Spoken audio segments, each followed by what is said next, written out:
Barabara kabisa. Huyo alikuwa ni Baraka Mwishe akikwambia jogoo wa shamba hawiki mjini. Kibao maridadi kabisa kilichoweza kutamba kwenye miaka ya 80 na kilikuwa kikikamilisha kipindi cha Amka na Mitepa FM 92.3. Sasa moja kwa moja nikukaribishe katika kipindi maridhawa kabisa, kipindi kinachofuatiliwa na mamia ya watu, kipindi cha hadithi na simulizi za sauti. Jumapili iliyopita tuliishia katika sehemu ya 3 ya hadithi nzuri kabisa iitwayo Kibuyu cha Urithi, na sasa moja kwa moja nikupeleke kwenye sehemu ya 4 ya hadithi yetu.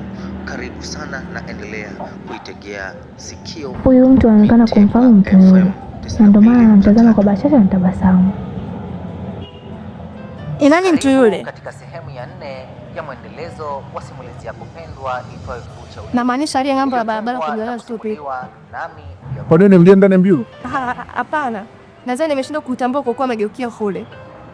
Yule ni mtu mwema. Katika sehemu ya 5 na ni mtu anayependwa na kila mtu ndani ya mji. Anaitwa Gopa.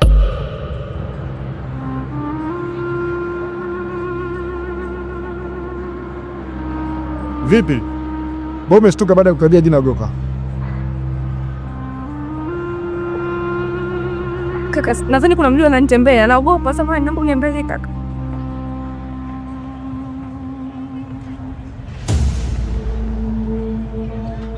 Hakuna mdudu.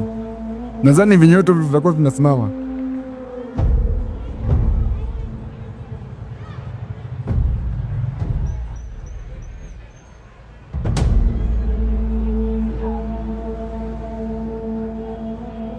Asante kaka. Nadhani kuna mdudu hapo ananitembea, alikuwa naogopa.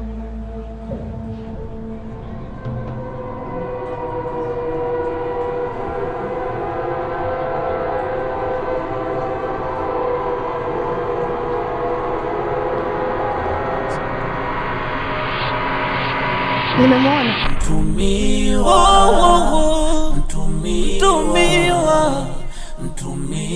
Nakosa gani mbona sielewi? Sanje amefanikiwa kumwona Gopa huko Mbarali, kata Ubaruku. Naomba ukusanye kikosi cha watu kadhaa tu mwelekee huko. Hakikisha Sanje hajui chochote juu ya ongezeko la watu hao. Sawa mkuu. Hakikisha tripu hii unamaliza kila kitu. Sitegemei kupata maelezo ya kumkosa. Sawa mkuu.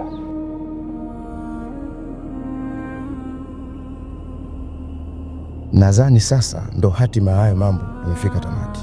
Kufa Gopa, sina njia nyingine zaidi ya kukuua.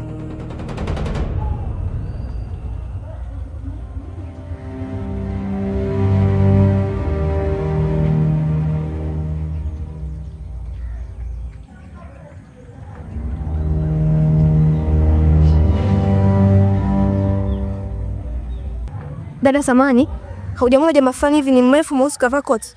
Kama unamuulizia Gopa, alikuwepo hapa na mimi muda si mrefu. Na ndiye aliyenipatia pesa uliona naweka hapa. Amepita njia hii. Asante dada, wewe na muda mwema.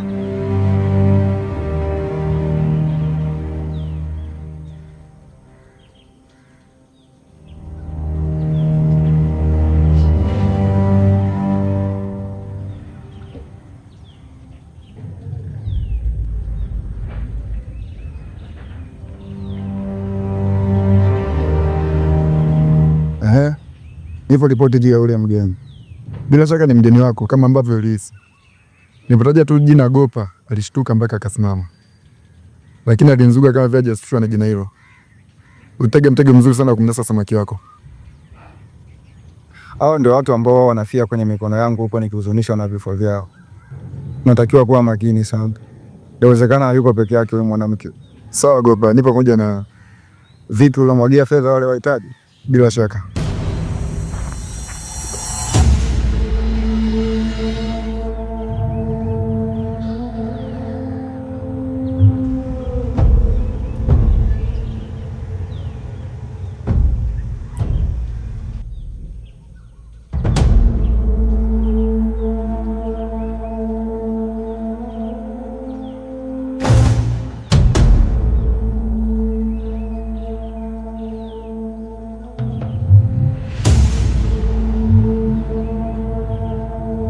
haonekani mwepesi. Sio rahisi kukabiliana naye, hatua zake hazina sauti.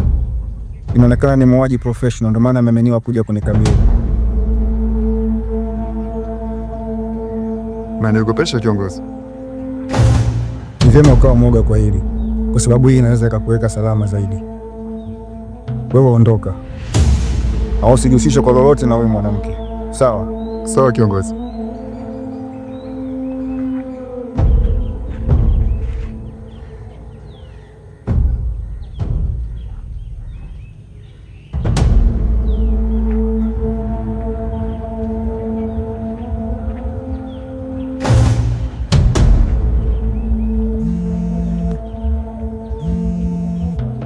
Halo. Naongea. 244 ndo kodi yangu. Nimeambiwa nije nikupe backup. Nitajie location iliyopo kwa sasa, maana ndo nipo njiani kuja Mbarali. Sijahitaji backup yoyote lakini. Unaweza kuwa hatarini endapo ukitambulika kuwa ni mpelelezi. Najua ninachokifanya. Namfahamu Gopa zaidi yako. Yeye ni mtu wa kujifunza kila siku.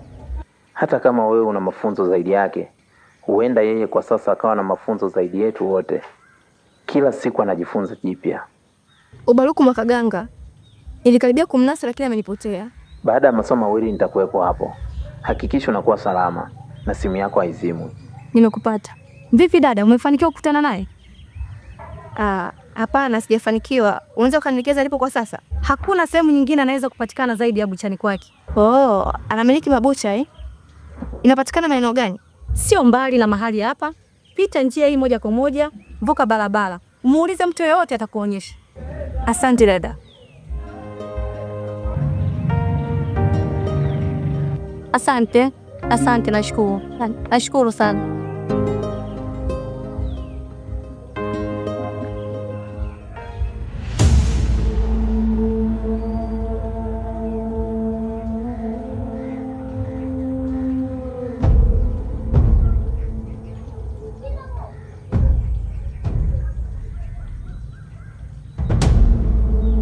Mgeni wako yuko njiani anaelekea buchani kwako.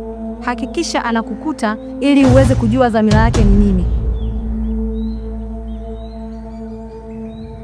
Asante boss.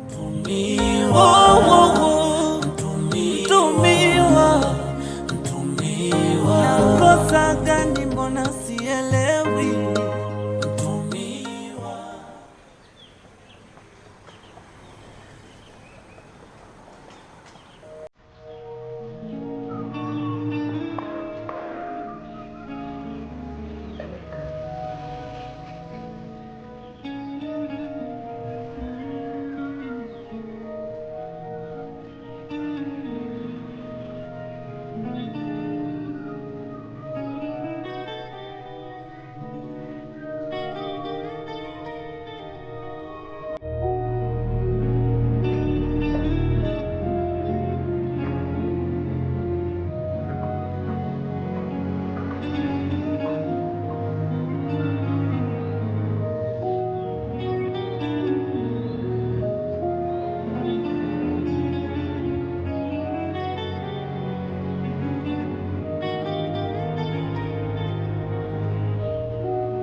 Hawa watu wanaonekana ni wakarimu sana kwa wageni, lakini yule dada ameniambia kuwa lazima Gopa kwa muda huu atakuwa yupo hapa. Sasa mbona hayupo?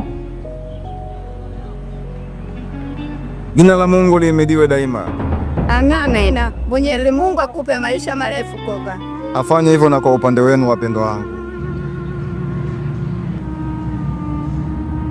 Amos, kama itakupendeza kama ambavyo imenipendeza mimi, basi kila mteja aliyepanga mstari hapa alipe nusu ya pesa hitaji la kiasi cha nyama anachokihitaji. Sawa. Kama itakupendeza, japo kwa leo tungependa tuhudumiwe na wewe. Ni muda mrefu toka utuhudumie kwa mara ya mwisho. Singependeza zaidi jamani? Sawa kabisa. Basi nitafanya kama ambavyo imewapendeza. Mungu akupe maisha marefu Gopa.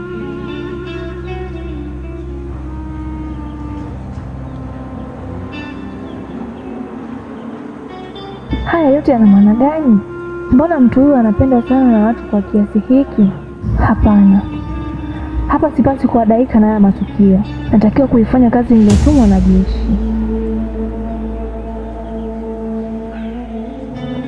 Tulia hivyo hivyo kama ulivyo, vinginevyo tamwaga chini ubongo wako.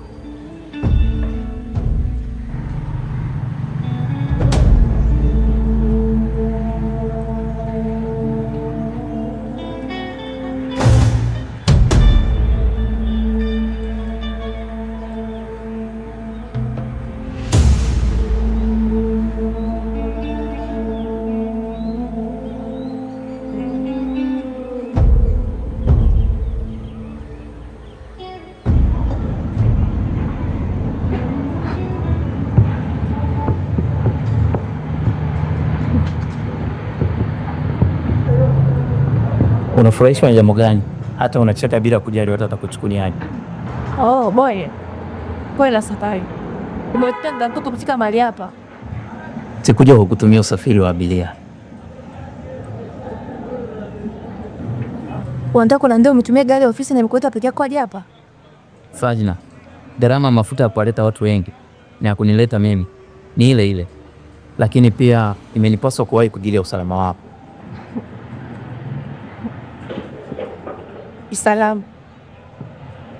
Usalama wangu. Hata mngekuja askari 100, nisingeweza kushtuka kulikabili jeshi la Gopa. Pengine tungekuwa askari 1000 labda. Jeshi? Gopa na jeshi gani? Wataka kuniambia amesha kutisha, si ndio? Jamaa na jeshi. Muda si mrefu nilikuwa chini ya ulinzi. Na angetaka kuniua, angeniua. Na maana alikuteka? Nadhani nijiteka mwenyewe. Maana nimeingia kwenye mtego wake bila shinikizo lolote. Na kila raia unayemwona hapa, wote ni watu wa Gopa. Hata vikongwe, ya askari wa Gopa na wote wana silaha za moto. Ina maana unataka kuniambia hata ujio wangu hapo anaujua? Ni baada tu ya kukanyaga ardhi hii. Najua lazima Chea atakuwa ameshaambiwa juu ya uwepo wako. Mungu wangu. Kama ni hivyo, ina maana atakuwa ameshajua kuwa nimefika na kikosi. Lakini haiwezi kuwa rahisi. Maana tumeshukia porini na kutawanyikia kule kule. Basi kama ni hivyo haina maana kuigiza kama tupo pamoja. Bila shaka ni jinga kuigiza hili. Twende ilikofikia tujue namna kumkabili hili. Na inatupasa tuwahi kumtia mbaroni mtu huyo. Maana na maadui wengi wanaohitaji kuondoa uhai wake. Maadui? Ngoja kuniambia Gopa na maadui wengine pamoja na serikali? Hatuna muda. Nikuambia baadaye. Ondoka.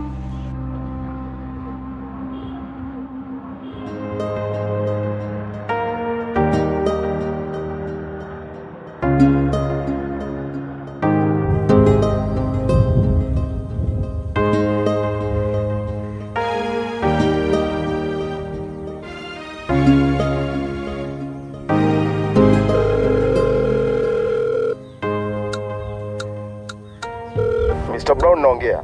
Nani mwenzangu? Kwa ukimya huu bila shaka wewe ni Gopa. Nashukuru kwa kunitambua. Hongera kwa kufanikiwa kufahamu mahali nilipo. Pia nikukaribisha kwenye mapigo unayoyakabili. Tripu hii nitakuumiza wewe na sio mtu mwingine. Fanya hivyo haraka. Vinginevyo utaumia wewe. Nakukaribisha kwenye mchezo wangu. Sitegemei kufeli kama ilivyo kawaida yangu. Nikifeli kukuondoa tripu hii, basi nitauondoa uhai wangu mimi mwenyewe. Haupaswi kuishi, vinginevyo ukubaliana na matakwa ya wakuu wa kazi. Jisalimishe na ukubali kukaa kimya. Vinginevyo kitakachokukalisha kimya ni umauti pekee. Sawa, ngoja tuone. Kati ya mimi na nyinyi ni nani yupo kwenye hatari zaidi? Wakati wao na walosuka umcheza kishetani. Mtumiwa, mtumiwa, nakosa gani mbona sielewi? Mtumiwa. It's your boy Poop, the last disaster man. In the morning na mkanipo high high. Yani tungi na milungi ndio right side. Hapa tu nyama chicken no tabu. Ukiwatizama watu wao unaona nini ndani yao? 7, take naiona furaha yenye amani tele. Hawana cha kuwawazisha. Nadhani ni kutokana na uwepo wako kwenye maisha yao. Zamani yetu haikuwa hivi. Mwenyezi Mungu azidi kumimina furaha hii kwenye mioyo yao. Mbona unamtizama hivyo? Sikutizame kwa ubaya. Hivi bosi, ulishawahi kupendana na mwanamke yeyote kwenye maisha yako? Ya, nilishawahi. Lakini niliachana naye mapema sana baada ya kugundua kuwa kasi yetu ya upendo ina tofauti. Nilimwacha mbali sana kiupendo. Yeye alinipenda kawaida. Mimi napenda tukipendana basi upendo uwe na usawa. Au yeye anizidi upendo mimi. Wow. Hivi ukipata mwanamke anayekupenda zaidi, upo tayari kuwa naye? Ya. Lakini si niliozoea naye au ninayefanya naye kazi. Samahani. Nataka nesi meta pamoja na nyie. Mwite manzi yule pale mwenye nyama nyama, akiwoko akikaa mini homa homa, akisema mini noma, piga chini mini noma, kesha fika nema, siaza leo na siazi na vileo, tulewe sana hadi kesho tuwe kwa video, Facebook, Twitter, iwe habari leo, hey, mskae tupumue na vileo, mtu wa nyama nyama mbona kama nazingua, nyama ishaisha ina maana hajajua, yopa nenda mwelekeze bandika bandua, mina pesa msimulie kama hajajua,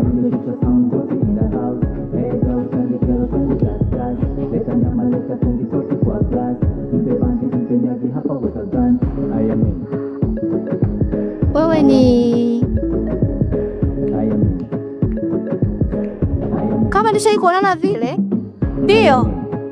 Tena leo. Na ukanipatia na pesa baada ya kukupa location ya kuweza kuonana na Gopa. Aisee, Gopa ni mwoga sana. Yaani ndio kuwalagai watu wote.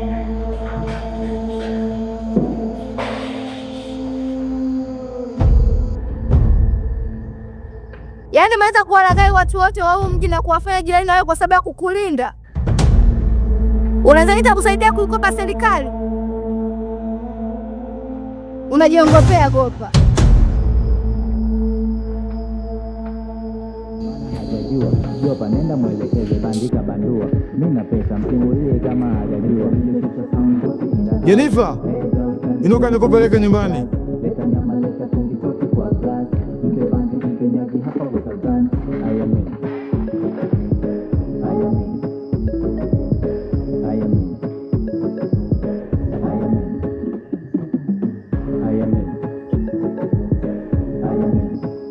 Najua nyie wote ni mbwa wa Gopa.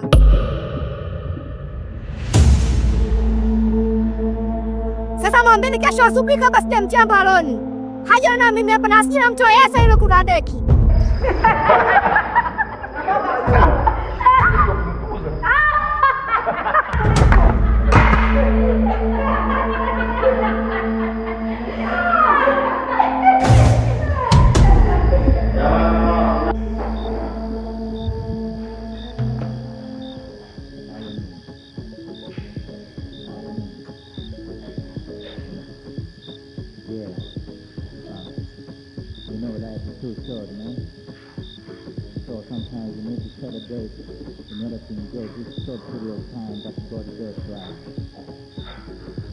Mkuu, naanza kuingia na hofu juu ya Sajna. Sidhani kama atamaliza kazi akiwa upande wetu. Ni kwa nini unahisi hivyo Boni? Sajna ameomba mihadi ya faragha kukutana kesho asubuhi na Gopa kwa ajili ya mazungumzo. Unadhani Sajna atarudi kama atakavyokuwa ameenda? Boni, hiyo ni mbaya sana. Mpigie Sajna simu na umwambie asitishe mara moja kuonana na Gopa. Kwa kufanya hivyo atagundua kuwa namfuatilia.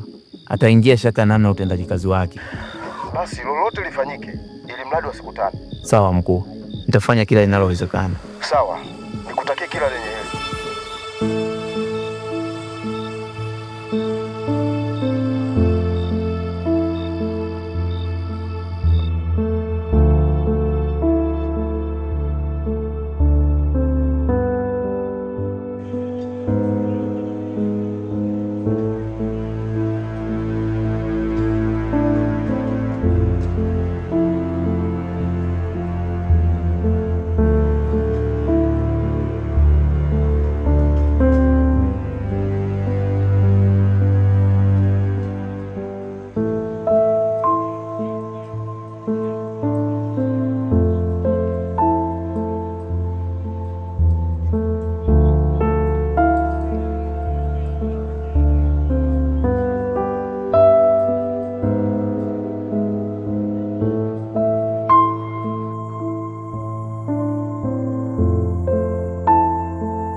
Futi anawaza nini kuto kufika hadi muda huu?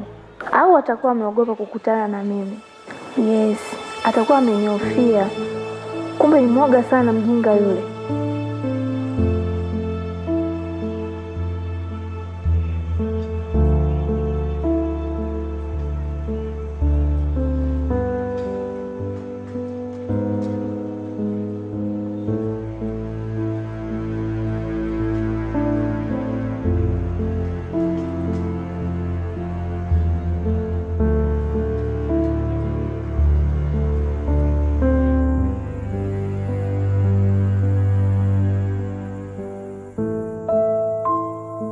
Ni kwa nini alibadili eneo la kukutaniana halafu afiki?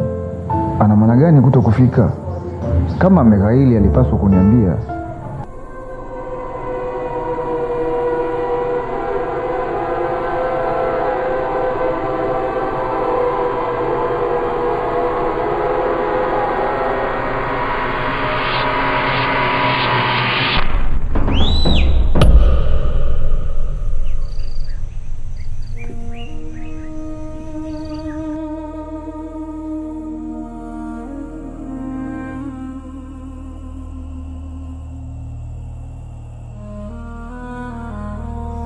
Nadhani kutakuwa kuna mgeni alioingilia misheni hii. Sidhani kama ile ndio eneo ambao ule binti alitaka tuonane. Turudi mjini tukaendelea na majukumu mengine.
Bila shaka umeshammaliza huyo mpuuzi. Nadhani mimi ndiye nipasa ni uwae siku ya leo.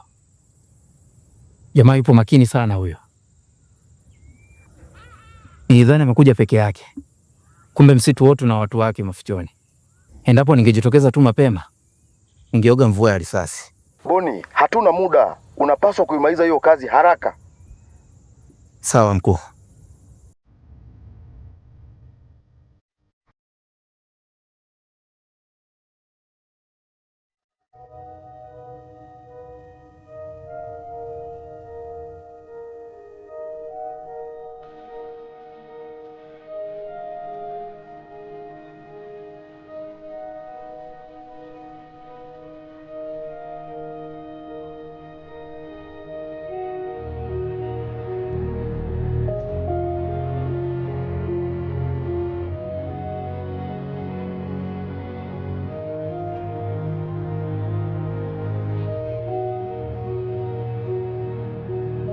Nadhani umeona hali ya hewa ilipochafuka.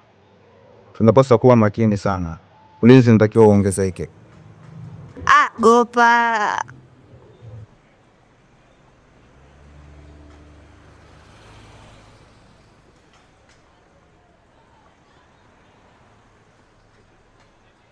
Yule ni mtu mwema na ni mtu anayependwa na kila mtu ndani ya mji huu. Anaitwa Gopa.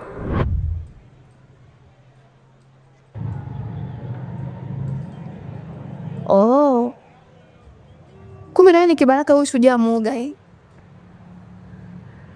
Nilifanikiwa kuchezea akili yangu sana kwa ile siku. Unathubutu vipi kuita bosi wangu mwoga? Kumbe unamtumikia mtu pasipo kujua sifa zake. Juzi nilimpa miadi ya kukutana, lakini cha ajabu kufika katika makutano. Na wala kutuma mjumbe yoyote yule kutoa taarifa ya kupi. Hana la kupinga. Kama anaona asema. Jimmy, unaweza kutuacha wawili kama hautojali.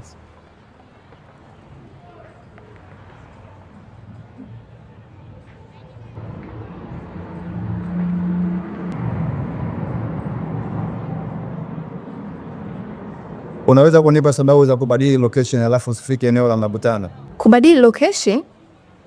Sikubadili location. Nilikupa location tukutane pub, nilifika na kuweza kufika.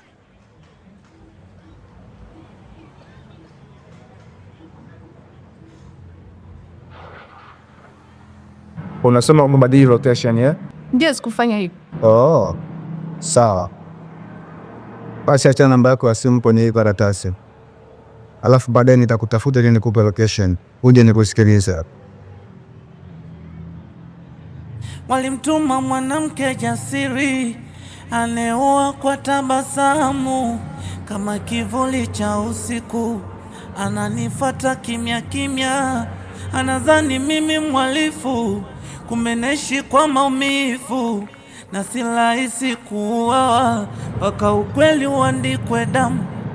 Nilificha pesa nisirudi, Jimmy, ila dhamira inanitesa, ushahidi upo mikononi, dunia inanipima pesa, nilitumikia. kuna mtu anamchezea mchezo wa kipumbavu. Huyo bibi anaweza kuwa hatarini muda wote kuanzia sasa. Bila shaka umeshajua ni nini cha kufanya. Bila shaka musi. Nitafute bisi. Mwambie angalie idadi ya simu zilizoongezeka ndani ya siku 3 hizi. Hisi kuna wageni wengi zaidi. Nategemea ripoti yako mapema sana kabla jua halijazama. Sawa basi. Nilitumikia taifa, sasa taifa limenisaliti, haki imenibaki moyoni, mwili wangu umechoka vita, serikali yenye nguvu.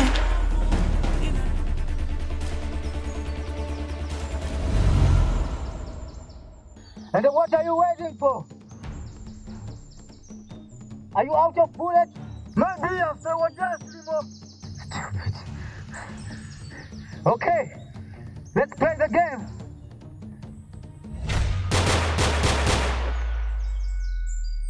Why don't you shoot? You are a coward, Limo.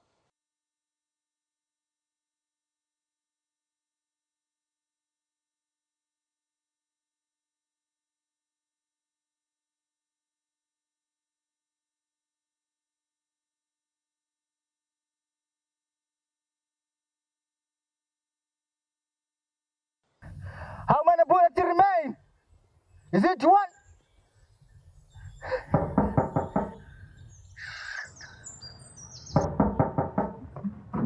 Nani wewe kuja pasipo miadi? Jimmy.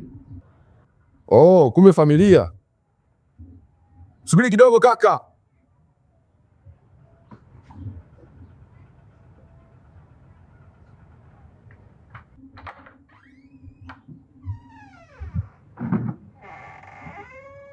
Hivi tu mlango nimeufunga kwa muda mrefu, hapakuwa na hewa yoyote inaweza kuingia. Pita uketi tafadhali. Hapana, sina muda ukaa. Bosi amesema muangalizie kama kuna ongezeko la namba ngeni za simu zilizoingia kuanzia siku 3 nyuma hadi siku ya leo. Fanya hivyo hasi nipe koti. Nipo nje hapa nakusubiri.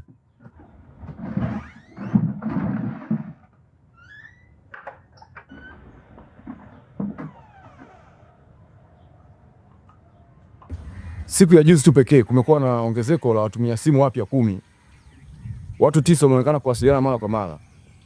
Lakini mwanamke mmoja ameonekana kuwasiliana mara kwa mara na mmoja kati ya watu 9. Nadhani watakuwa ni wapenzi.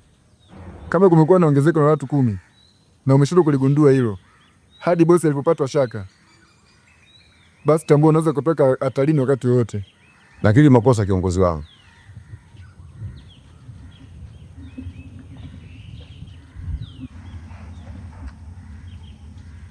Kwa hiyo fikra zangu hazikuwa mbali na hisia zangu kuwa kuna wageni wasili kwenye mji wetu Lakini kwa nini Chris amechelewa kulifahamu hili mpaka nimetangulia kulijua mimi? Nadhani bahati mbaya boss. Hakuna bahati mbaya kwenye swala la ulinzi. Amefanya kosa kubwa sana maana amehatarisha maisha yangu. Pole sana boss. Cha kushukuru Mungu ni kwamba mbali na uwepo wetu, lakini daima akili yako imekuwa macho muda wote kuhakikisha unatulinda na unajilinda. Jimmy, tunapaswa kuongeza umakini. Hebu waambie watu juu ongezeko la watu wasio wema. Kwa hiyo wachunge vinywa vyao pindi wanapokuwa katika kusanyiko. Sawa, nitafanya hivyo bosi. Fanya hivyo kuanzia sasa. Waambie watu wachache na watu wachache waambie watu wengine mpaka taarifa zienee kwa watu wote. Sawa? Nakutakia kazi njema. Nilitumikia taifa, sasa taifa limenisaliti. Haki imenibaki moyoni, mwili wangu umechoka vita. Serikali yenye nguvu inaniona mimi muuaji, wakati wao na walosuka mchezo kishetani. Mtumiwa,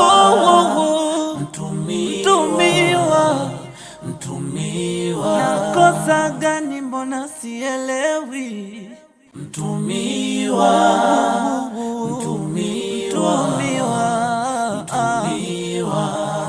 mbona sielewi?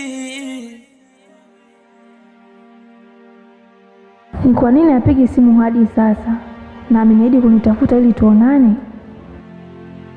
Huyu jamaa ni muongo na mwoga sana.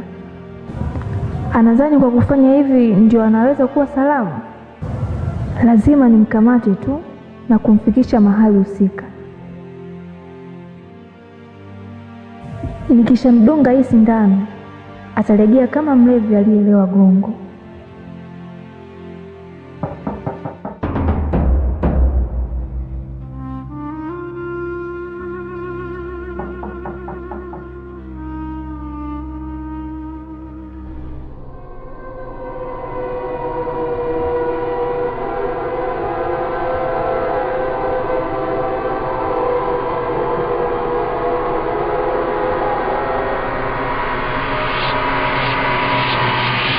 Nani?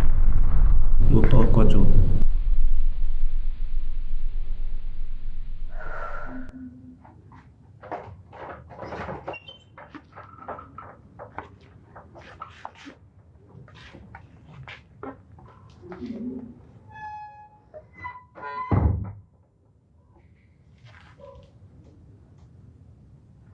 Ni usiku sasa hivi.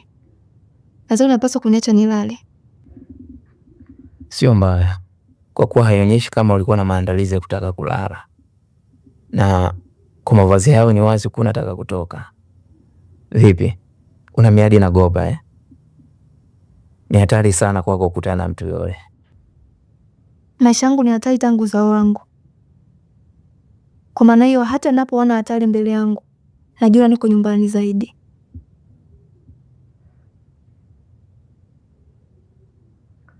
Nimepokea simu kutoka makao makuu. Nimeambiwa nikuambie uachane na mission ya kumfuatilia Gopa. Nadhani kuna dharura. Unapaswa badilishiwe jukumu lingine.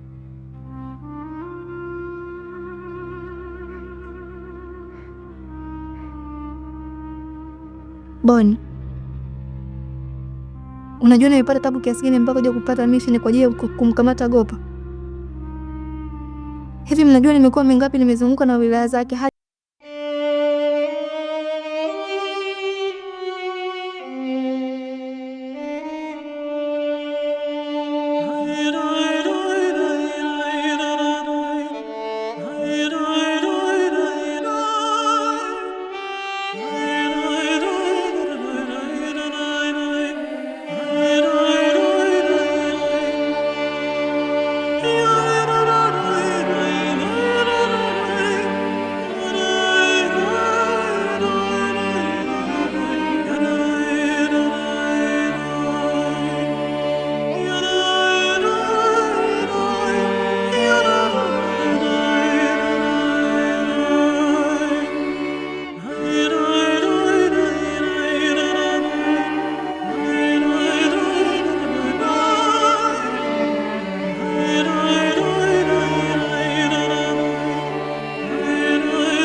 Kwa mpole tafadhali, na kuwa makini na hicho kifyatulio risasi. Kaa kimya, sija kusongea chochote kile. Kaa chini, nyosha miguu yako, mikono yako umeelekeza juu. Okay, mrembo, nafanya hivyo.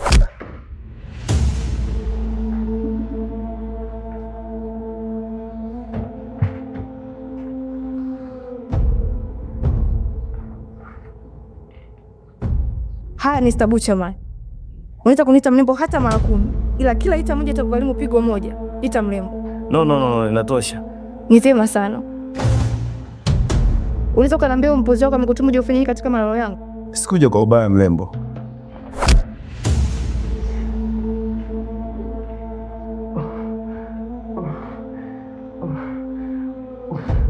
Utaniumiza mrembo. Tena nini?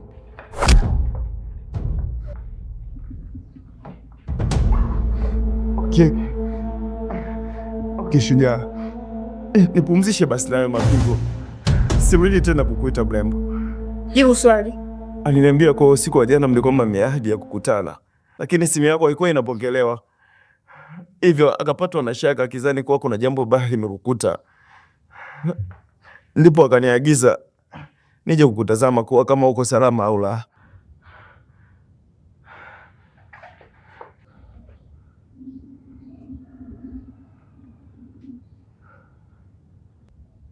Mungu wangu. Jana kilikuta mimi mpaka nikalala.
nahitaji mwekee ulinzi mkubwa sana yule binti mgeni. Hakikisheni hakuna baya itakayomkuta, sawa? Amosi. Yes. Wewe nenda buchani. Hakikisha unawaambia watu wakae tayari. Sawa? Sawa. Haya, kila mmoja kwenye majukumu yake.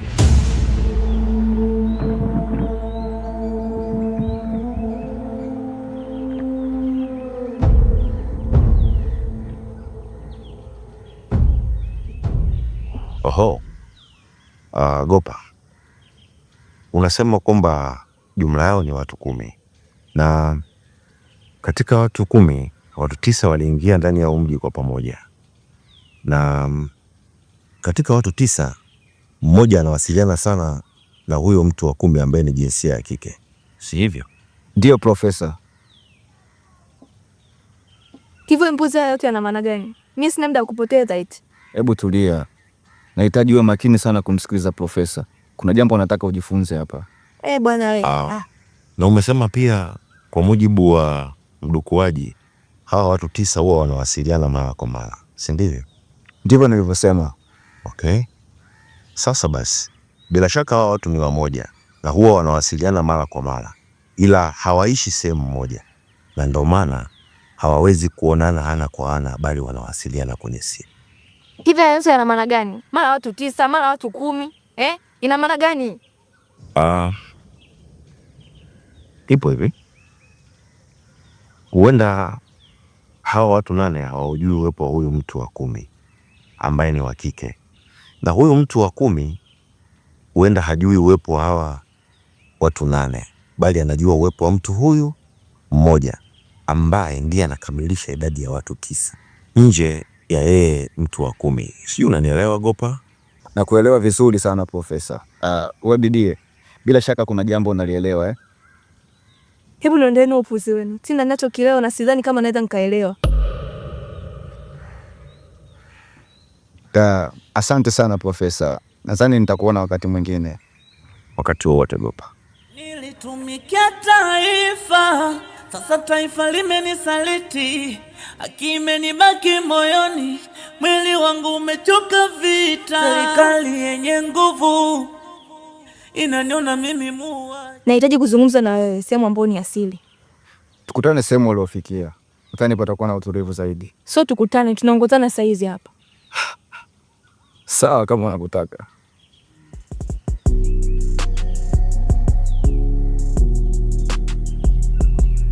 Vipi siku ukija kujua kuwa mimi sio mhalifu? Inawezekana vipi muuaje kanukana sio mhalifu?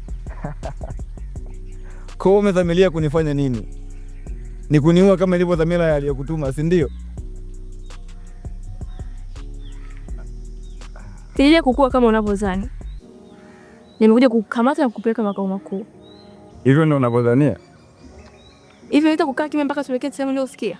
Ili iwe rahisi kunichoma sindano na madawa kulevya ili unichukue kirahisi, si ndio? Nani nikupe habari?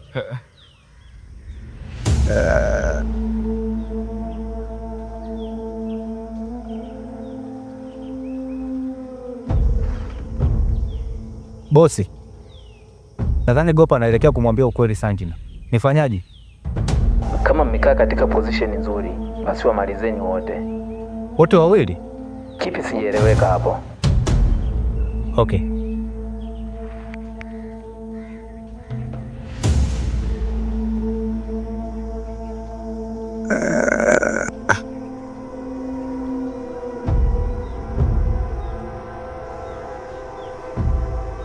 Napata hisia mbaya. Sidhani kama tuko sehemu salama.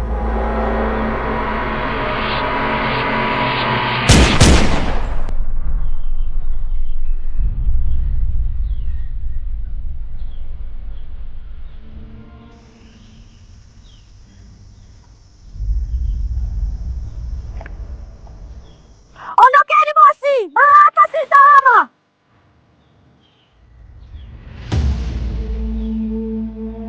Wabibie, twende upande pikipiki tuondoke. Vinginevyo mimi nakuacha hapo.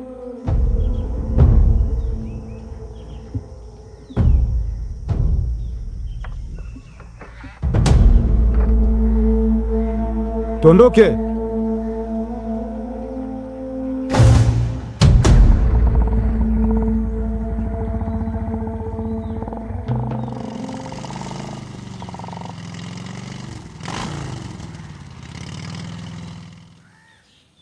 244 tu unaongea. Naomba taarifa. Narudia. 244 tu unaongea. Naomba taarifa tafadhali. Halo? Halo? Mungu wangu. Mshenzi atakuwa ameondosha watu wangu katika uhai. Na hakika atalijutia hili. Labda iwe tofauti na niwazavyo.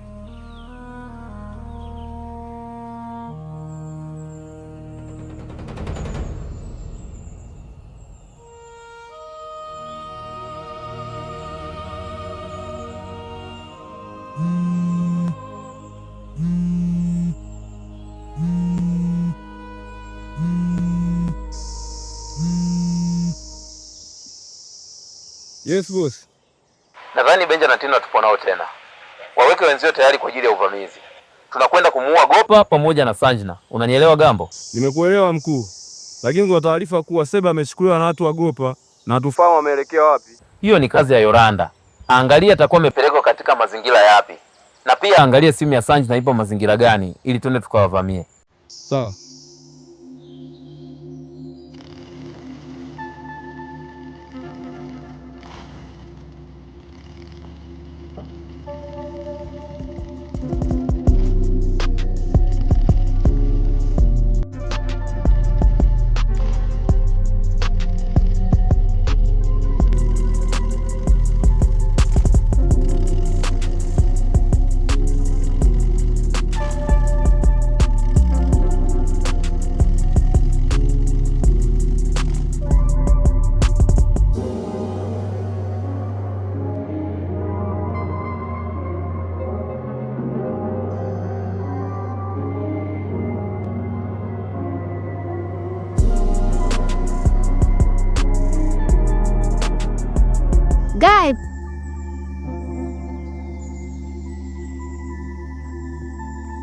Guys, hawa watu inaonekana wapo sehemu moja na location inasoma kuwa wapo mashariki kaskazini mwa mji huu.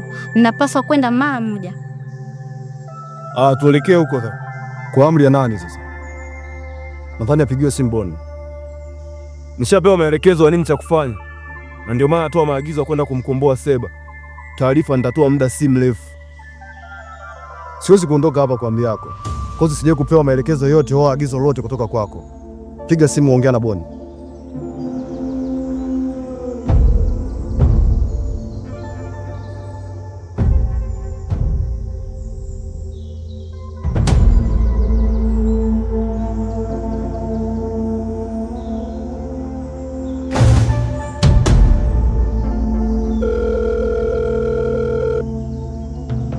Nakusikia Gambo. Yolanda ameshafahamu ni wapi Seba na Sanjna hapo. Vizuri sana. Basi haraka nendeni mlifikie eneo hilo. Hakikisheni Seba anakuwa salama. Wengine wote mtakao wakuta wamalizeni. Sawa mkuu.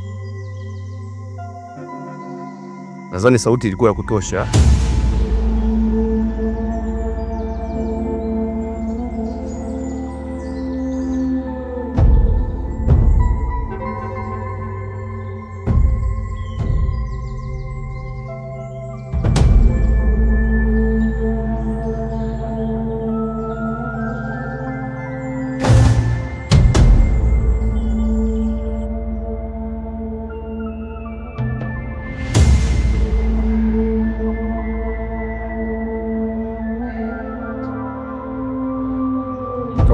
No.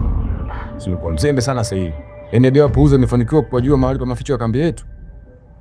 Hii si sawa. Kivyo vyote vile watakuwa kielekea huko.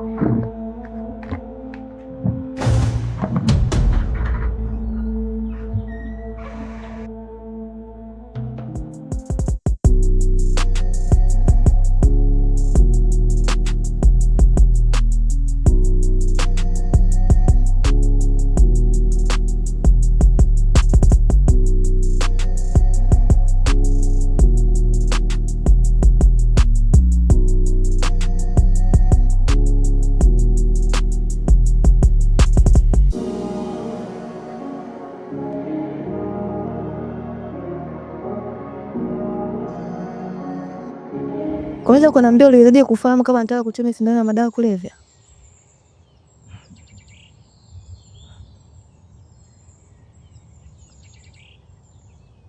Anyway, tuache na hilo la sindano. Unaweza kaniambia ni kwa nini wale watu wanataka kukua?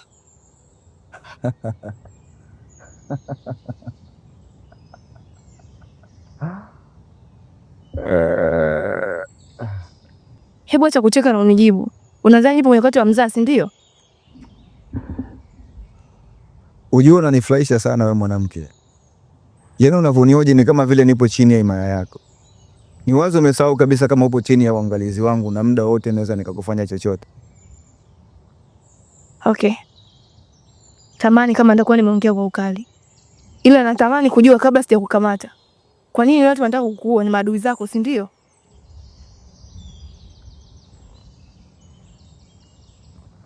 Unaitwa nani binti? Aise?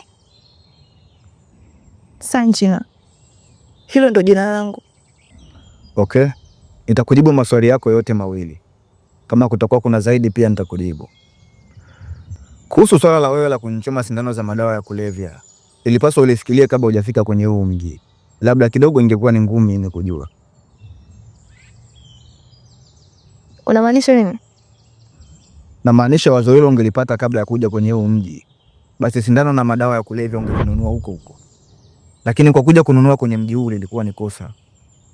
Maana ulivyotoka tu kwenye duka la madawa, yule mhudumu aliwajuza vijana wangu na taarifa zikanifikia muda ule ule.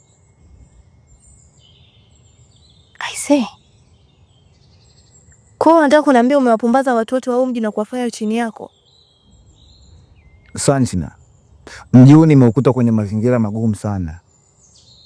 Watu walikuwa waelewani. Waliishi maisha duni sana. Vijana walikuwa wajitambui kabisa kwenye huu mji. Lakini nilipofika tu, nilifanikiwa kufanya mji huu kuwa tulivu. Niliwakusanya watu pamoja na kuwafanya wapendane. Ile duka la madawa uliloenda ni duka lililofunguliwa kwa pesa zangu mwenyewe.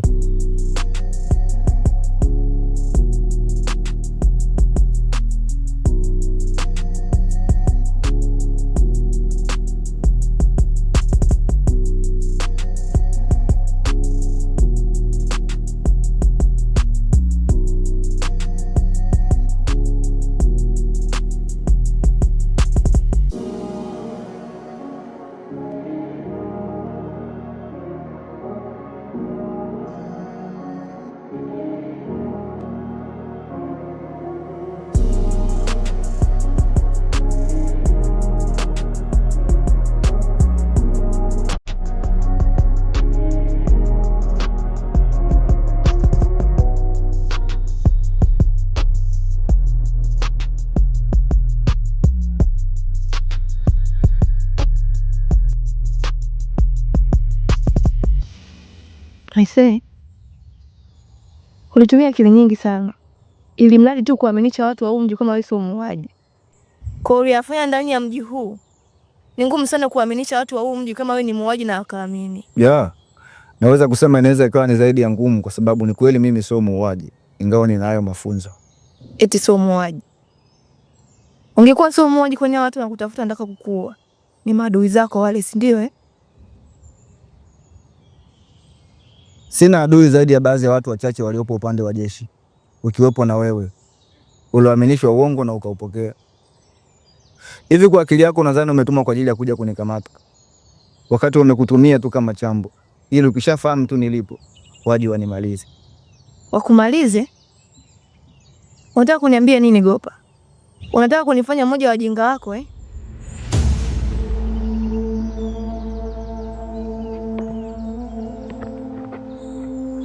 Chris, una shida gani?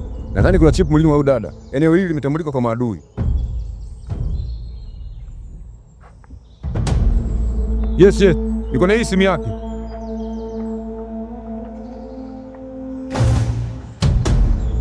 Hii ni simu yangu. Ni mpuzi gani anaweza kufanya hivi? Hatuna muda wa kupoteza. Tuondokeni haraka sana. Huyo mpuzi kama kashindwa kutoa ushirikiano, mmalizeni. Maana ndio kitu ambacho anakitafuta. Sawa mkuu.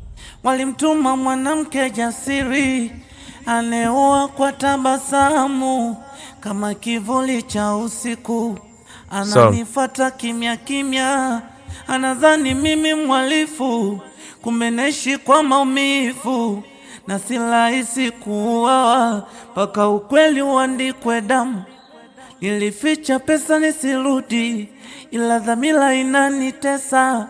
Ushahidi upo mikononi, dunia inanipima pesa. Nilitumikia taifa, sasa taifa limenisaliti.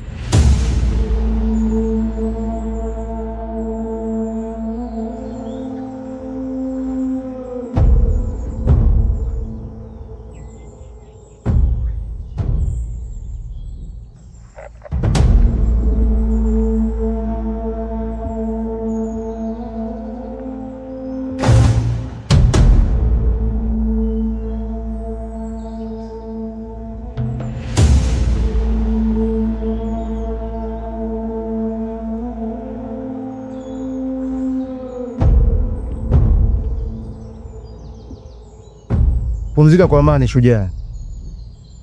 Umekufa kiaskari, tutalipiza kisasi kiaskari. Mkuu, nini tunapaswa kufanya? Mimi nadhani ni busara tukarudi kujipanga upya ili kumkabili kwa uhakika mtu huyu.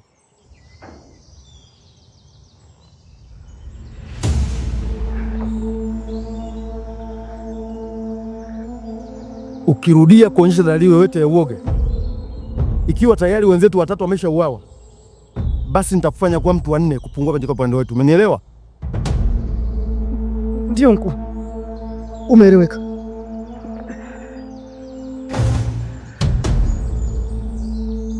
Na nyinyi wengine wote mwe mnanielewa kama alivyonielewa mpuuzi. Umenielewa? Umeeleweka mkuu. Bema sana. Kivyovyote hawa wapuuzi hawatakuwa mbali sana eneo hili, na hatutaweza kuuzika mwili huu mpaka tutakapomzika Gopa. Umenielewa? Wewe na wewe tapita huku, wewe ingilia huku, alafu wewe nifuate. Nilitumikia taifa, sasa taifa limenisaliti. Haki imenibaki moyoni, mwili wangu umechoka vita. Serikali yenye nguvu inaniona mimi muuaji, wakati wao na walosuka huu mchezo wa kishetani. Mtumiwa,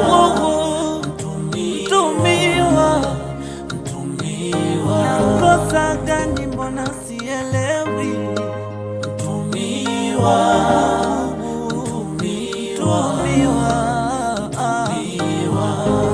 mbona sielewi?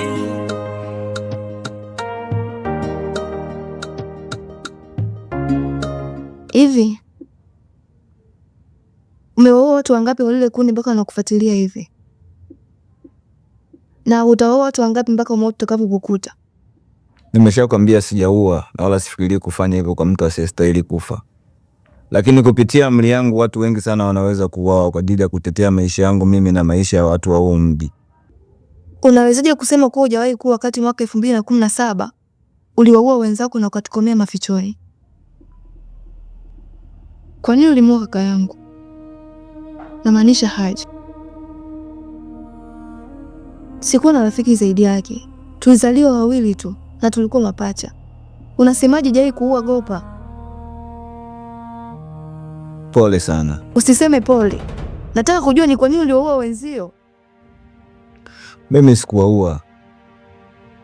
Hata mimi pia nilikuwa ni mmoja wa watu wanaotakiwa kuuawa. Ni vile tu Mungu aliniacha niishi ili wale walioandaa mpango waishi kwa shida. Kwa kwangu hai leo kuna watesa sana. Ndio maana wameambia watu wengine ili wao watu wengine wanitafute na waniue.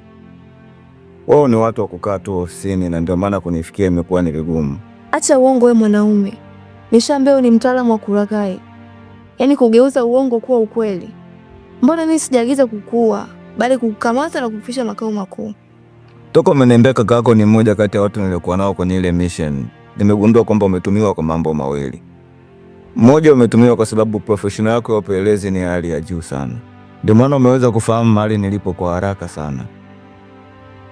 Pili, walijua wewe ni lazima ungekubali hiyo operation kwa sababu unawiwa kulipiza kisasi kwa kuhakikisha na nyongwa. Umejiongopea sana.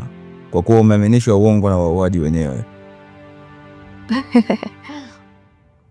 Ama kweli wewe ni profesa utunzi. Ni bonge moja la story ujue. Na ningekuwa mjinga ningejaa kwenye uongo wako. Kama haya yote unasema ni ya kweli, kwa nini usijikamatishe ukaongea ukweli mbele ya mahakama? Tatizo kubwa ni ushahidi. Mtu ambaye nilimkabidhi ushahidi simfahamu na sijui nitampata vipi. Wow. Uongo mwingine. Umesema wanataka wakuue. Unadhani watakuwa kabla hawapatia ushahidi? Kwanza huo ushahidi una nini ndani yake? Ni video au ni mafaili ya siri? Nadhani wameacha hata kutaka huo ushahidi. Labda wamefahamu sipo nao na ndio maana wamechukua maamuzi ya kutaka kuniua. Nimeshakwambia mimi sijatumwa kukuua bali kukukamata. Kwa hiyo naikazaje kauli? Nimeshakwambia wewe umetumwa tu kama chambo. Hawa watu wanaonitafuta mimi wametumwa na hawa watu ambao wamekutuma wewe uje kunikamata. Kwa kifupi, wewe kazi yako umeshaimaliza. Kazi yako ilikuwa ni kujua tu mimi nilipo ili wao waje wanimalize. Kumbuka siku ya kwanza tumekubaliana kukutana, tulipishana location. Ina maana kuna mtu anakufuatilia kwa ukaribu sana na anajua mipango yako yote.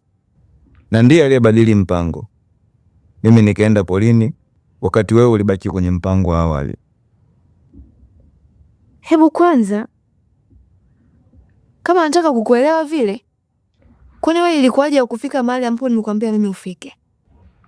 Wakati nimejiandaa ili kuja uliponiita, alikuja binti mdogo na kunikabidhi karatasi. Iliandikwa kuwa umebadili mpango wa kukutaniana, hivyo tukutane kwenye poli la mwekezaji. Nadhani siku ya pili wewe ndio ukufika eneo ambalo mimi nilitaka unikute. Nilikupigia simu usiku kucha lakini haukupokea. Unajua ni kwa nini ulilala usingizi mzito usiku ule? Nisamee kwa lile. Hata sijui ni kwa nini nilala vile na wakati nijiandaa kwa kuja. Mr. Bushman alipokuja asubuhi mahali ulipo, aligundua kuwa ulipuliziwa spray ya kukufanya ulale. Je, haukuwa na mgeni kwa ule usiku? Ni usiku sasa hivi. Lazima unapaswa kuniacha nilale. Sio mbaya, kwa kuwa haionyeshi kama ulikuwa na maandalizi ya kutaka kulala. Na kwa mavazi yao ni wazi kuwa unataka kutoka. Halikuja mgeni, lakini hakukaa sana. Na sidhani kama angeweza kunifanyia vile. Maana yeye ni mtu wa nyuma yangu kuhakikisha nakuwa salama muda wote. Mbona sasa yupo mahali hapa kwa ajili ya usalama wako? Hebu niambie, alikuja kwa shida gani usiku ule? Je, ni kawaida yake kuja usiku mahali ulipo? Nimepokea simu kutoka makao makuu. Nimeambiwa nikuambie uachane na mission ya kumfuatilia Gopa. Nadhani kuna dharura. Unapaswa badilishiwe jukumu lingine. Kwanza nikupe pole kwa kazi na nikupongeze kwa hatua uliofikia. Lakini ninasikitika kukuambia kuwa muda uliopewa kukamilisha huo mpango umeisha siku nyingi na mpango haujakamilika. Kwa hiyo unapaswa kuachana na huo mpango na urudi makao makuu ili upewe mpango mwingine. Boni atamalizia huo mpango wa huko. Hapana. Haikuwa kawaida yake na sikuwa na miadi naye. Basi alikuja kwa ajili ya kukuzuia ili usonane na mimi. Kwa kuwa wanahofia endapo utaujua ukweli wa mambo, itakuwa mbaya kwao, maana wao ndio waliowaua wenzangu. Yaani waliomuua huyo kaka yako. Na hadi sasa na wewe utakuwa kwenye hesabu ya watu ambao wanatakiwa kuuawa. Maana watakuwa wameshafahamu kama nimeshakusimulia kila kitu. Kwa hiyo unajua maovu yao. Vipi? Kuna miadi na Gopa eh? Ni hatari sana kwako kukutana na mtu yule. Aise, Gopa. Naomba nisijisikii vizuri. Wewe nenda, tutaongea kesho. Ili uniambie ni ushahidi gani ambao uliupoteza. Pia ninataka kujua ilikuwaje wewe kufa na wenzio. Wewe lala, mimi nitakuwepo hapa hadi asubuhi. Najua maadui watakuwa wanatutafuta huko porini maana wana mawazo mgando. Siwezi kulala ukiwa hapa. Bado sijakuamini. Nadhani nahitaji kukuamini zaidi. Kama maadui hapa mjini, basi hauna haja ya kuwa na hofu. Nenda na rudi kesho. Sawa. Uwe na usiku mwema. Walituma jeshi vitani, tukarudi na damu mkononi. Tulitekeleza amri, kwa roho shujaa tulionywa. tulicheka klabu tukizani ndo mwisho wa zoruba, lakini ghafla nikarudi nikakuta dunia imenianguka. Machozi na damu sakafuni imenyonya ushahidi.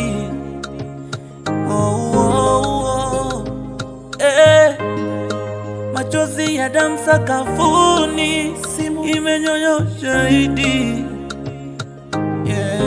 Huyu mtu nashindwa kumuita jina mpuuzi, maana ni wazi yeye ndo anatuona sisi wapuuzi. Alishafahamu kuwa lazima tungewaza kuwa amekimbilia msituni. Lazima yeye alienda mjini. Yaani amelala ndani na ametufanya sisi kama maliasili kukesha msituni. Ni kipi tufanye mkuu? Eti Boni, una wazo gani? Mimi sina wazo, ila nafikiria tu baada ya Seba ni nani atafuata kufa. Na ni wazi kwamba tupaswe kukata tamaa, lakini hakuwa mjinga Oscar jana kusema turudi tukajipange upya. Sawa kabisa, kufa sio masiara. Yaani mimi nadhani turudi mjini, alafu mjipange upya ndio mrudi tena. Kwa hiyo wewe hautarudi. Sijamaanisha hivyo mkuu, lakini kikupendeza mimi ningebaki tu mjini, nitarudiki siku nyingine. Pumbavu kabisa wewe. Boni, huyu hakupaswa kabisa kuwepo kwenye kikosi chako. Sijui ni muondoe. Huyu ndio yuko hivi daima, lakini kwenye vita ni mtu mbaya sana huyu. Mimi nadhani tungerudi pale ulipo mwili wa Seba, kwa mhifadhi ndugu yetu, alafu tujue tunafanya nini. Sawa kabisa, lakini wazo la kurudi kabla huyu mpuuzi hajauawa lisiwepo. Tumeelewana jamani? Ndio mkuu. Haiwezekani tumwache mtu aliyetuulia watu wetu. Aliwaua wenzie mwaka 2017. Ameua watu wengi na bado ameondoa watu wa kikosi chenu. Lazima tuumie kwa hili. Sawa sawa? Ndio mkuu.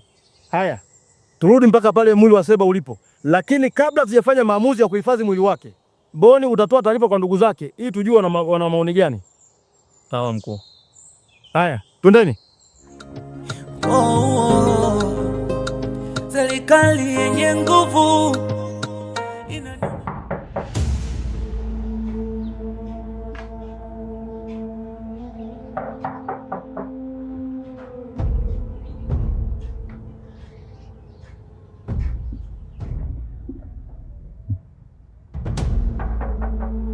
Lali? Oh my God. Kumbe ni wewe?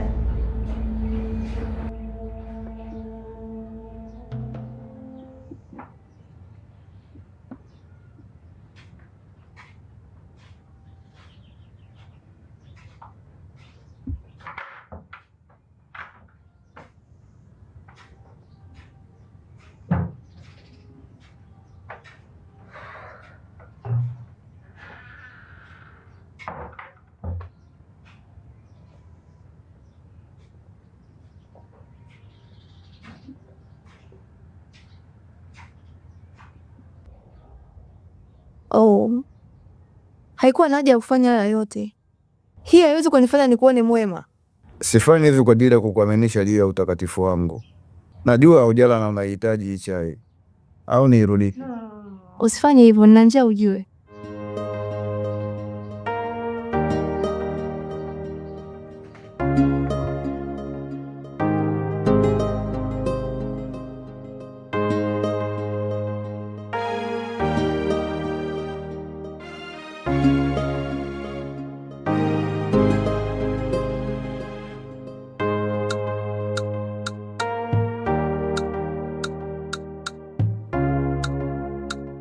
Unaonekana ulikuwa na usiku mrefu sana.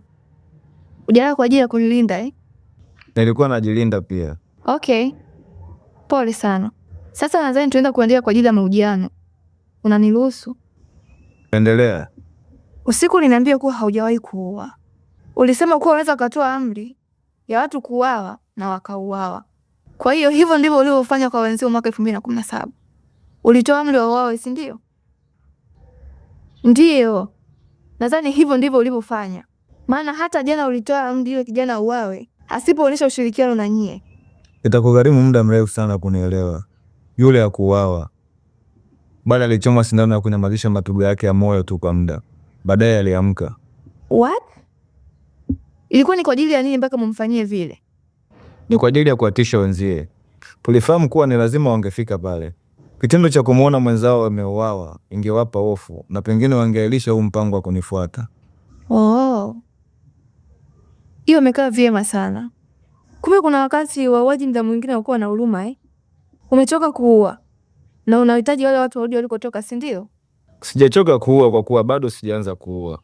Nadhani nikianza sitachoka kama ambavyo waliokutuma hawachoki kuwaua askari wasiokuwa na hatia ili tu kuficha maovu yao. Sijui wanadhani wao wataishi milele. Lakini jana watu wako wameua watu 2 mbele ya macho yangu. Hili unaliwekaje Gopa? Mungu asilaze roho zao mahali pema peponi wawili wale waliokufa huku wakiamini kwamba mimi bado ni adui wa taifa. Wale walipaswa kufa tu, maana vinginevyo wangetuua sisi. Tuwashukuru watu wangu kwa umakini wao. Wangetuua sisi? Sema wangekuua wewe. Kama unaamini wale ni maadui zangu na ni watu wema kwako, basi toka uende alafu tuone kama hawatakuua. Wanataka kuniambia umetumia gari ya ofisi na nimekuita peke yako hadi hapa? Fajina, gharama mafuta ya kuwaleta watu wengi na kunileta mimi ni ile ile. Ipo hivi. Huenda hawa watu 8 hawajui uwepo wa huyu mtu wa 10 ambaye ni wa kike. Na huyu mtu wa 10 huenda hajui uwepo wa hawa watu 8, bali anajua uwepo wa mtu huyu mmoja ambaye ndiye anakamilisha idadi ya watu 9 nje ya yeye mtu wa 10. Sijui unanielewa Gopa? Na inatupasa tuwahi kumtia mbaroni mtu huyo, maana na maadui wengi wanaohitaji kuondoa uhai wake. Maadui? Unataka kuniambia Gopa na maadui wengine popote na serikali? Hatuna muda. Nitakwambia baadaye. Ondoka.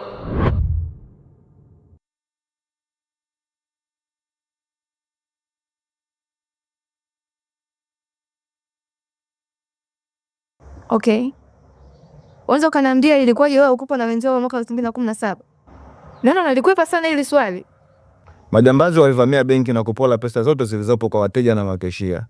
Kisha wakatokomea nazo mbali.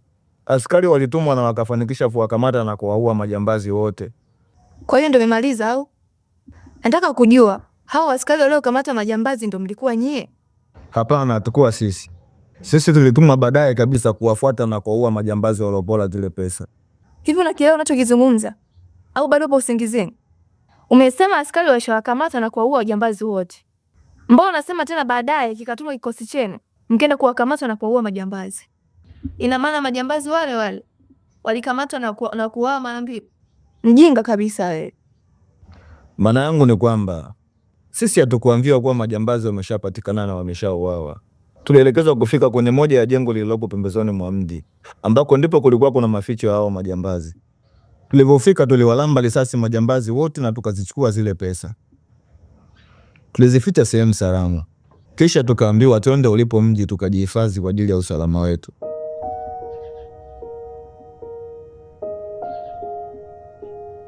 Sasa ni kama nimeanza kukuelewa. Ina maana nyie mlio askari wenzenu pasipo kujua kama ni askari, si ndio? Vyema sana, naona umeanza kunielewa. Hiyo ndio maana yake. Sasa ulijuaje kuwa wale ni askari na sio majambazi? Tulipofika sehemu ya mji, tulipewa maelekezo kuwa kikosi kizima tuchukue chumba kimoja tu na tujifungie humo. Basi mhudumu wa gesti akatuletea chakula na pombe kila tulipohitaji. Tulikuwa ni watu wenye furaha sana tulipofanikisha kuchukua pesa za raia wetu. Tulikuwa tukiimba na kucheza karata, huku simu ya marehemu kaka yako ikirekodi matukio yote.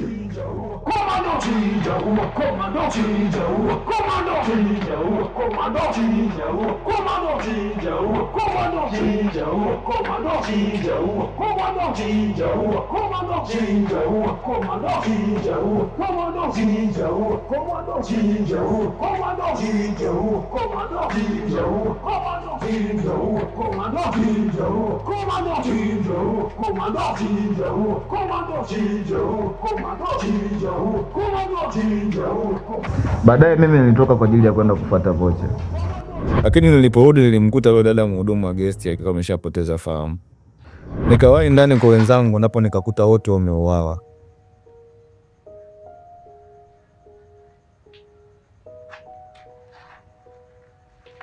Oh Mungu wangu. Kwa hiyo kumbe ushahidi upo kwenye simu ya kakaangu? Ndio. Gopa, naanza kukuamini kidogo. Nataka kujua kuwa ulijuaje wale mliowaua hawakuwa majambazi bali ni askari? Daima akili yangu iko haraka sana kwenye kufikiria. Nilijiuliza ni nani angeweza kufahamu mahali tulipo hadi aje avamie. Nikagundua kuwa wale tutuma ndio ambao walipanga mbinu ya kuja kutumaliza. Haraka nikatoka na kuelekea kule ambako tulizihifadhi pesa. Na kwa bahati nzuri nilizikuta nikaziweka ndani ya gari na kuondoka nazo. Bado haujanijibu swali. Nadhani muuaji alivyopeleka idadi ya watu waliowaua, waligundua kuwa kuna mtu mmoja hakuwepo katika wafu na walijua kuwa ni mimi. Asubuhi vyombo vya habari vilitangaza kuwa kikosi chetu kimewaua askari waliofanikiwa kuwakamata majambazi waliopola pesa benki. Na mimi nikawageuka wenzangu kisha nikawaua na kutokomea na pesa zote. Na kuanzia hapo nikatangazwa kwa mimi ni adui wa taifa. Pole sana Gopa. Sasa ilikuwaje ulimkabidhi mtu mwingine usiyemfahamu ushahidi? Kila nilipoenda nilifuatiliwa na nikawa nanusurika kuuawa. Mr. Brown alikuwa anahitaji nimpe ushahidi ili aniache huru na maisha yangu. Sasa yeye alijuaje kama una ushahidi wa video? Nadhani yule dada mhudumu wa guest atakuwa aliwaambia kilichokuwa kikifanyika ndani ya chumba kile. Hivyo walivyoiendea simu na kuikosa, walijua wazi nitakuwa nayo mimi. Ulifanikiwa kuiona hiyo video na ukamwona mtu aliyefanya mauaji? Ndiyo. Niliitazama mara nyingi tu. Muuaji alifika akiwa ameifunika sura yake. Lakini baada ya kumaliza mauaji aliifunua sura yake pasipo kujua kwamba palikuwa pana simu inayorekodi matukio. Jamaa anamfahamu vyema sana. Aliondolewa kwenye kikosi chetu na akapandishwa ngazi moja. Anaitwa Bonikaze. Bonikaze? Unamaanisha 244 tu? Ndiyo. Pole. Sikuwa najua kuhusu kota yako. Kila lenye heri nitakuwepo kwa ajili ya msaada kama ukihitaji. Mpuuzi yule, kumbe yeye ndo aliyefanya yote haya. Ndio maana yeye na Mr. Brown alikuwa anataka niachane na operation ya kukukamata. Sasa nimejua kwa nini ilikuwa ngumu kukutana na wewe kila tulipopanga kukutana. Vipi sura ya mtu uliyomkabidhi ushahidi unaikumbuka? Nikimwona nitamtambua, ni mtoto wa kike. Kumbe ni mtoto mdogo. Sasa kwa nini unipa mtoto mdogo na wewe?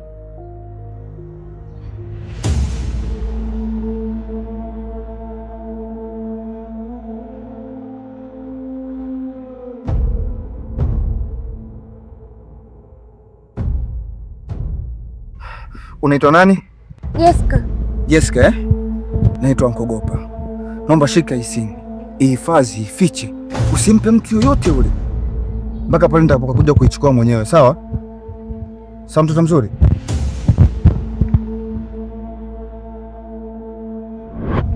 Nilifanya vile kwa kuwa niliamini mtoto hawezi kuwa na tamaa. Mtu mzima angeweza kujua kuwa simu ile ilikuwa ni dili, wenda angeiuza kabisa. Ulishajaribu kumtafuta huyo mtoto? Mara ya mwisho ni juzi. Huwa natoka hapa na kuelekea mjini kwa siri, lakini sijawahi kumpata. Okay. Kwa kuwa nikumbuka sura yake, basi mimi najua nini cha kufanya. Okay. Tumeshakaa sana hapo. Nadhani hapawezi kuwa salama tena. Tuondoke. Walituma jeshi vitani, tukarudi na damu mkononi. Tulitekeleza amri, kwa roho shujaa tulionywa. Tulicheka klabu tukizani ndo mwisho wa zoruba, lakini ghafla nikarudi nikakuta dunia imenianguka. Machozi na ni kama mpigo wako ya moyo ongeza kasi ya kudunda kila munapogopa. Unaisiana hata kimapenzi, si ndio? Hapana, sina hisia naye, lakini sijisikii vizuri ninapomwona ipo na yule dada. Ni mrembo eh? Sio sana. Nadhani wewe ni bora zaidi yake kwa Gopa. Kama unampenda ni jema ukawa mwazi mbele yake. Hata kama anampenda, sidhani kama yeye anaweza kunipenda. Na hisi atakuwa anampenda yule mwanamke. Anampa muda mwingi wa kuwa naye sana. Hawezi kumpenda. Wapo pamoja kwa sababu ya kazi tu. Gopa hana moyo dhaifu kiasi hicho. Huenda, lakini sina uhakika.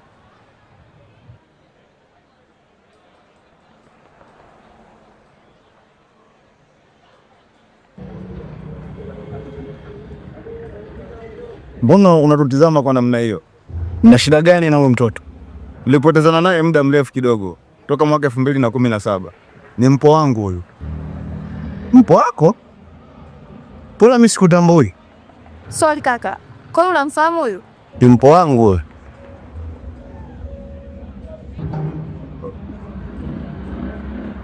Yes. Hakika unajua kuyasoma maelezo yangu vizuri sana. Sura ni hii. tunaomba tupeleke alipo tafadhali. Toeni maelekezo ya kina tafadhali, maana mimi siwatambui. Mwanamke jasiri aneoa kwa tabasamu, kama kivuli cha usiku, ananifuata kimya kimya, anadhani mimi mhalifu, kumbe naishi kwa maumivu, na si rahisi kuuawa mpaka ukweli uandikwe damu.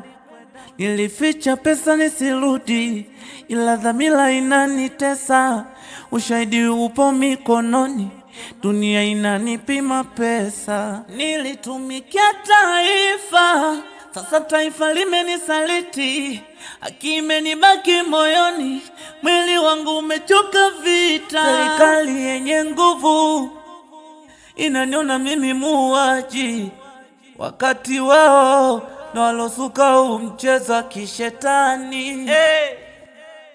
Mtumiwa,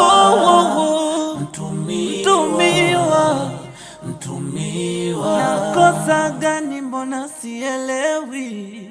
Mtumiwa,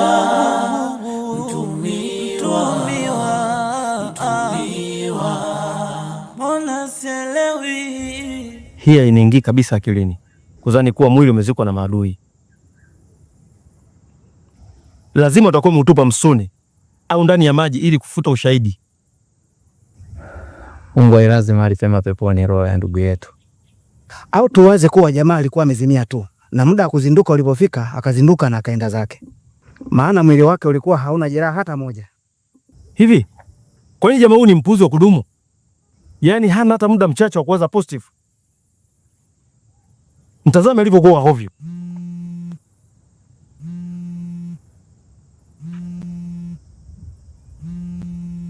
Ni Oranda. Pokea tumsikie. Halo, tunakusikia. Nipe habari. Nipo na Sebastian hapa. Amefika muda si mrefu, lakini amechoka sana. Nadhani alikuwa na safari ndefu sana ya miguu.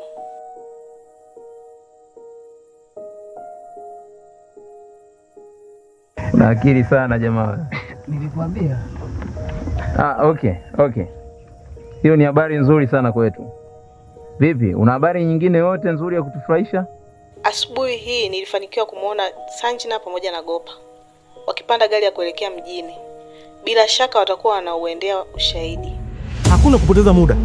Haraka tuondokeni kabla mambo hayajaribika. Haya, wote hapo chini ulizi, chini ulizi. Yana silaha. Mikono juu. Mikono juu.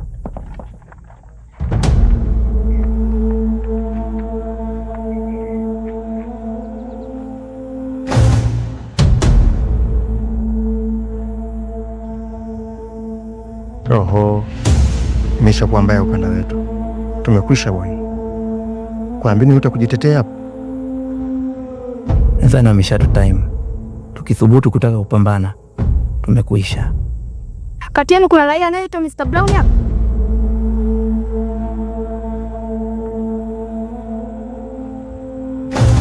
Mbona ndo mnaniangalia mimi?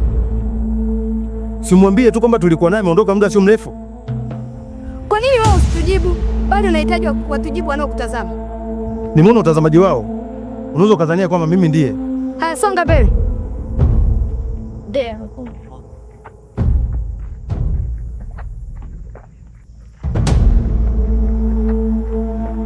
Kachi. Mr. Brown, naomba unisamehe. Nimeshindwa kujua kama tulikuwa ndani ya mtego.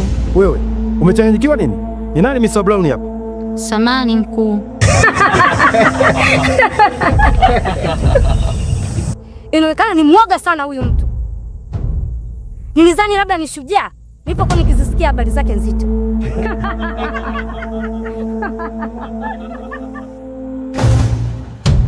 Sidhani mwanangu kama nayo hiyo simu. Naona mnataka kumuingiza mtoto kwenye matatizo.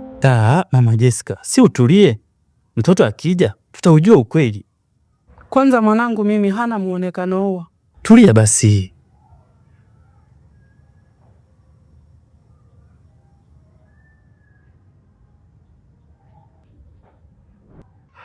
Unaitwa nani?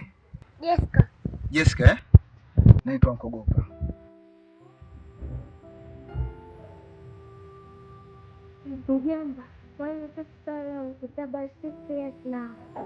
Pole kwa kunisubiri. Jambo jema ni kwamba sote bado tupo hai. Jessica, bado una ule mzigo niliokuomba unitunzie?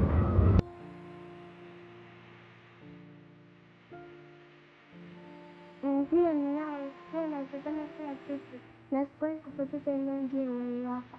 Acha nikakuletea.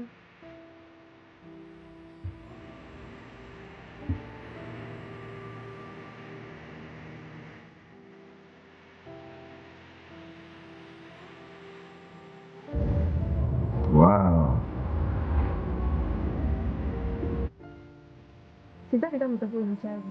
Lakini na kitu kila baada ya wiki. Nilihisi itakuwa muhimu sana kunilisha mzima. Hivyo nililinda sana. Hakika wewe ni binti nzuri sana. Ukikuwa utakuwa kufurahisha sana. Asante. Bila shaka unaifahamu password ya simu. Aliandika jina langu. Andika Sanjina.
Gopa, tumefanikiwa kumkamata Mr. Brown na watu wake wote. Safi sana. Kazi nzuri. Hao wote wasikizeni katika kituo cha polisi. Lakini Mr. Brown na Boni wao walitwa na jeshi la polisi hadi huko mwingine, ili waje waseme ni wakina nani wako nyuma ya haya yote. Sawa Gopa, tutafanya hivyo. Asante sana. Waambie wenzio kuwa Gopa anawapenda sana. Tunakupenda pia. Asante. Jessica, njoo. Nakupenda sana bwana. Wazazi wa Jessica, tunashukuru kwa kutupokea. Sasa na Jennifer, katika nyinyi mmefanya kazi kubwa sana. Mwenyezi Mungu awalipie kwa mliyofanya. Nawapongeza sana. Usijali Gopa. Wewe ndio ulifanya kazi kubwa sana. Umetumia pesa zako kuleta maendeleo katika mji wetu. Hapo nyuma hakukuwa na kinege, lakini baada ya kufika kile sote tumefanya. Asante sana Jini. Nafikiri tuende tukaripoti katika kituo cha polisi. Jennifer, nitakuwa mgeni wako leo usiku. Utanisikia chakula nikipendacho.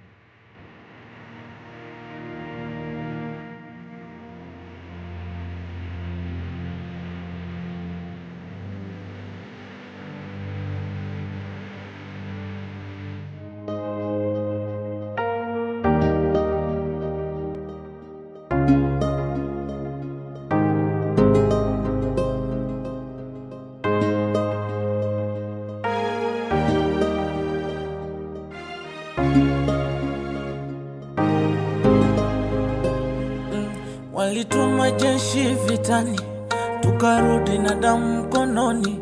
Tulitekeleza amri kwa roho shujaa, tulionywa.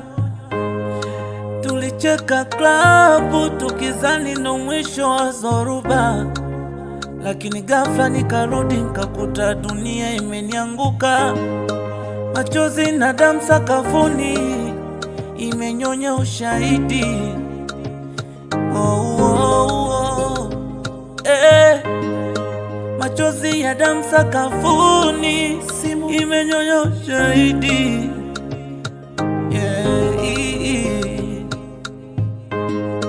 Video ya furaha imegeuka kuwa siri ya mauaji.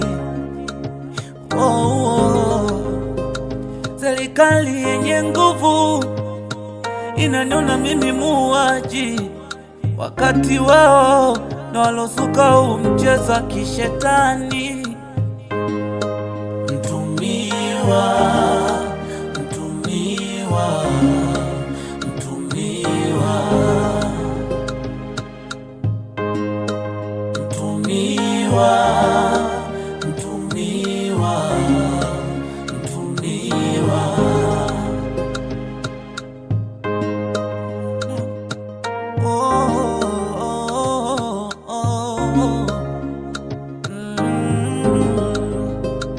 Walimtuma mwanamke jasiri aneua kwa tabasamu, kama kivuli cha usiku ananifuata kimya kimya. Anadhani mimi mhalifu, kumeneshi kwa maumivu, na si rahisi kuuawa mpaka ukweli uandikwe damu. Nilificha pesa nisirudi, ila dhamira inanitesa. Ushahidi upo mikononi, dunia inanipima pesa. Nilitumikia taifa, sasa taifa limenisaliti. Haki imenibaki moyoni, mwili wangu umechoka vita. Serikali yenye nguvu inaniona mimi muuaji, wakati wao ndo walosuka huu mchezo wa kishetani. Mtumiwa, mtumiwa, mtumiwa. Nakosa gani mbona sielewi? Mtumiwa.